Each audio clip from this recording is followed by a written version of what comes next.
when I do what, right? If I want to do an arm-in guillotine, or if I want to do an arm-out guillotine, the situation is going to be different, right? And that's kind of what we're running into with you guys trying to do this choke. Is if my arms are on the ground,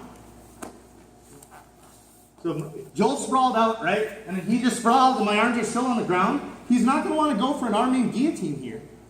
Because when he sits through, okay, my arm is in the way. And it's easier for me to block his hip. Does that make sense? And now I can work my way out, or I can just put my shoulder into his ribs and try to crush the thing you hurt the other day. Sorry. Yep, you're good.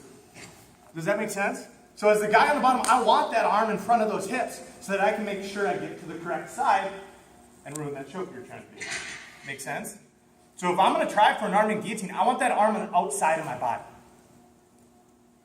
Okay?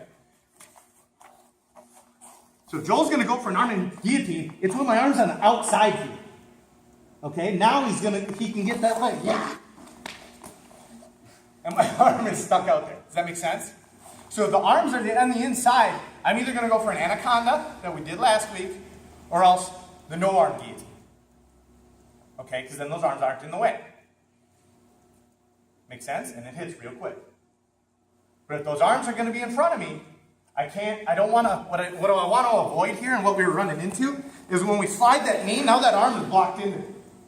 And there's too much space between our hips for me to get a good lock. Right? And it's easy for him to hop over my body now. And turn it. Does that make sense? Make sense? And we've talked about guillotine defense, about blocking that hip with that forearm. So that's essentially what we're doing to ourselves. Okay? We got the techniques down before. Now we got to talk about why and when.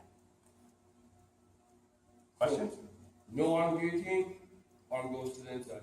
Arm guillotine, arm goes and no arm guillotine, I don't care where the arms go.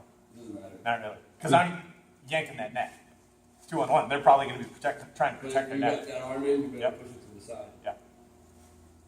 If that arm is inside, that anaconda's right there. Especially if they're being lazy and just sitting there. Pull it across. So then we do adjust. Then we did what we did last week. Yep, exactly. Cool? All right, line up. Get out.